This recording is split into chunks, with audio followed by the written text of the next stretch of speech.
ठाण्यातील सावरकर नगर परिसर आज अचानक खळबळून गेला। म्हाडा वसाहतमधील साई प्रसाद सोसायटी आणि शांतीदूत सोसायटी परिसरात लहान मुले नेहमीप्रमाणे खेळत असताना एका अज्ञात युवकाच्या संशयास्पद हालचालींनी रहिवाशांचं लक्ष वेधून घेतलं। प्रत्यक्षदर्शींच्या माहितीनुसार त्या युवकाने 2 ते 3 लहान मुलांना उचलून नेण्याचा प्रयत्न केल्याचा संशय व्यक्त करण्यात आलाय।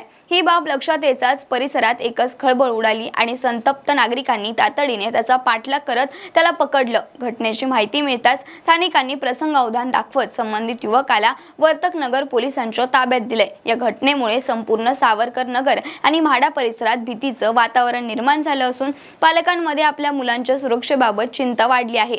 नेमकं काय घडलं, युवकाचा हेतू नेमका काय होता आणि तो खरोखरच मुलांना पळवण्याचा प्रयत्न करत होता का, याचा तपास आता पोलिसांकडून केला जातोय। दरम्यान या घटनेने पुन्हा एकदा मुलांच्या सुरक्षेचा गंभीर प्रश्न ऐरणीवर आणला असून प्रत्येक पालकाने आणि नागरिकाने सतर्क राहण्याची गरज अधोरेखित झाली आहे। बाकी या संपूर्ण प्रकाराविषयी तुमचे मत काय आहेत कमेंटमध्ये नक्की सांगा आणि महत्त्वाच्या अपडेट्ससाठी आपल्या .com महाराष्ट्रच्या पेजला फॉलो करा आणि यूट्यूबला पाहत असाल तर सबस्क्राइब करायला विसरू नका।